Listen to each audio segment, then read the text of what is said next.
Apa kabar guys? Jumpa lagi di channel Jadi Tahu Tambah Tahu. Channel random tapi tetap memiliki edukasi di dalamnya.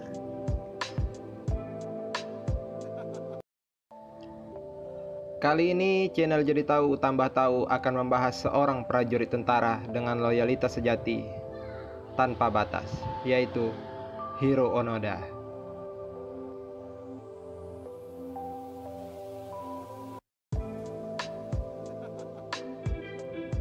Dalam perang, memang sangat lumrah kalau kita menemukan seorang pahlawan. Orang yang namanya mencuat sebagai individu yang tangguh dan tak kenal kata mundur. Dalam Perang Dunia Kedua, Jepang patut berbangga pada sosok Hiro Onoda, seorang letnan 2 yang begitu heroik dan tak mudah menyerah dalam menghalau serangan musuh.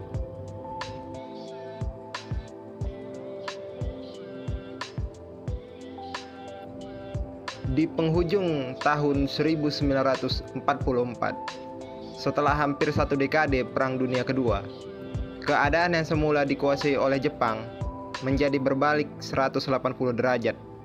Mimpi untuk menguasai Asia Pasifik kini terlihat semu. Pasukan Amerika kini menggempur wilayah-wilayah yang menjadi pusat militer Jepang.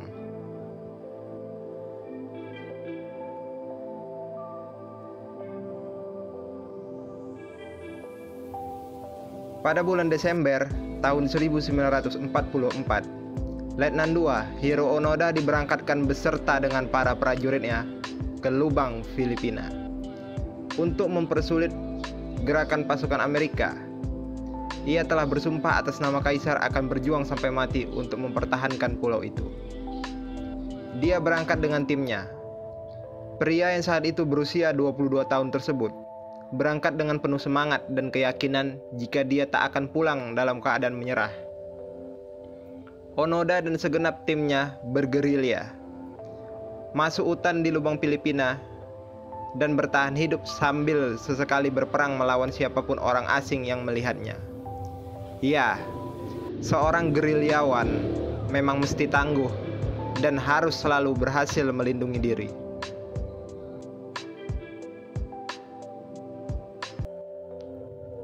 Dengan segenap keyakinan, Onoda terus bergerilya, menjarah makanan, membakar sawah atau membunuh warga sekitar.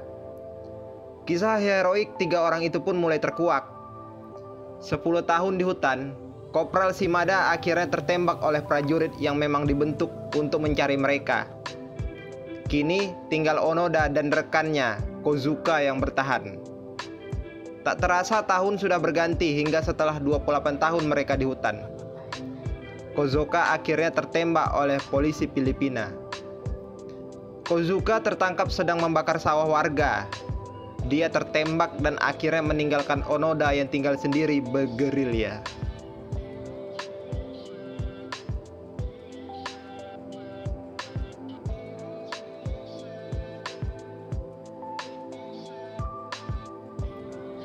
Tak terbesit sama sekali di benak Onoda untuk turun dan menyerah.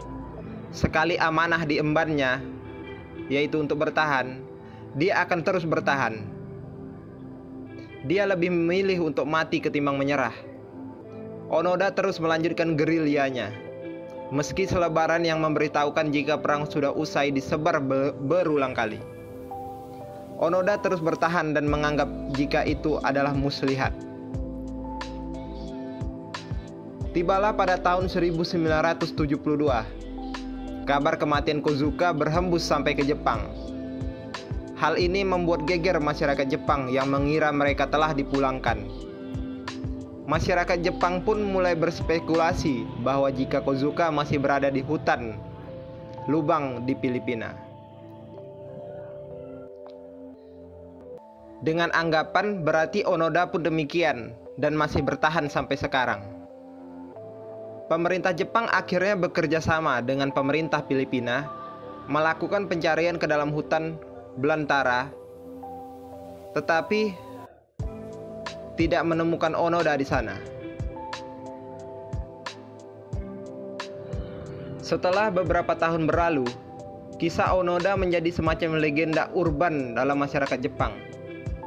Ada yang mempercayai bahwa Onoda memang masih benar-benar hidup. Adapun yang menganggapnya hanyalah sebuah dongeng dan dikarang oleh orang-orang yang masih menginginkan kedikdayaan Jepang berkuasa.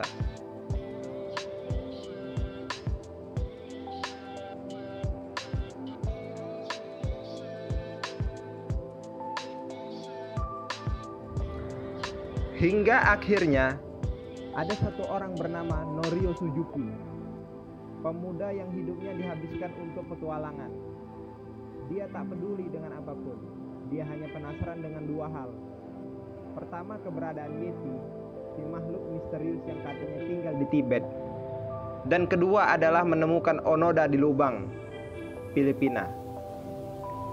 Pria itu pun lantas pergi ke Lubang, Filipina.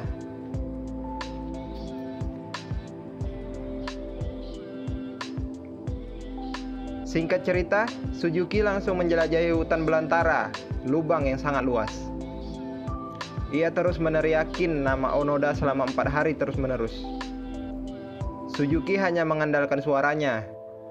Setiap berjalan dia berteriak, "Onoda, pulanglah, Kaisar mencemaskanmu." Dan luar biasa ia berhasil menemukan Onoda di sana. Mereka banyak bercakap dan akhirnya menjadi akrab. Tapi Onoda tak mau pulang. Dia hanya ingin pulang jika atasannya yang menyuruhnya untuk pulang. Suzuki mengiyakan dan pulang ke Jepang untuk kemudian kembali ke Lubang seraya membawa atasan Onoda, yaitu Mayor Yoshimi, yang usianya sudah tak muda lagi.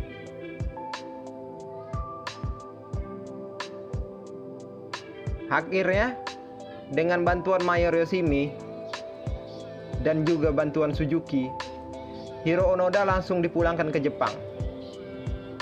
Ketika tahu bahwa perang memang sudah usai, tangis Onoda pecah. Dia akhirnya mau untuk pulang. Sebelumnya, dia menyerahkan katana yang dia simpan puluhan tahun untuk bertahan hidup di hutan pada pemerintah Filipina.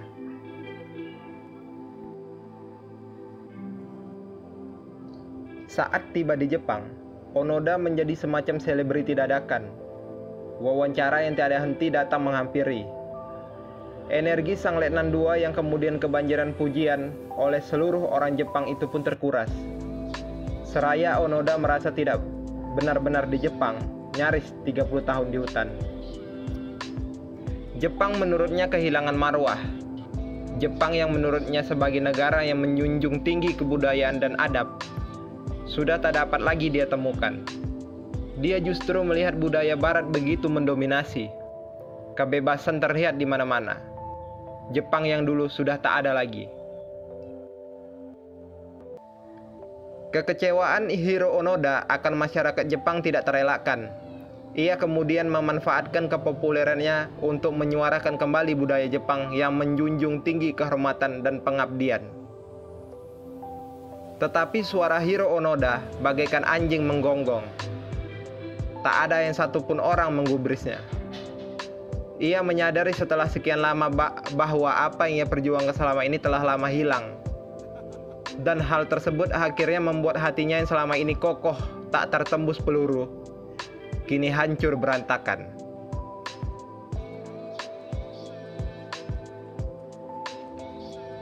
Hiro Onoda dengan rasa kekecewaannya meninggalkan Jepang dan pindah ke Brazil, di mana ia menghabiskan masa tuanya untuk berkebun dan akhirnya meninggal di sana. Sedangkan nasib Suzuki, orang yang berjasa menemukan Hiro Onoda, seseorang yang selalu haus akan petualangan, ditemukan tewas di pegunungan Himalaya. Akibat kedinginan dalam pencariannya menemukan Yeti, makhluk misterius legendaris setengah kera.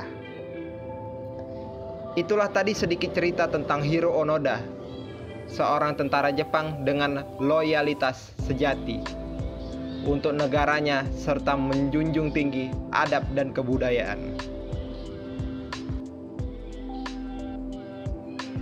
Jangan lupa di-sub, like, komen, dan share channel ini sehingga kalian selalu mendapat informasi terbaru dari channel ini. Ingat, jadi tahu tambah tahu. Terima kasih.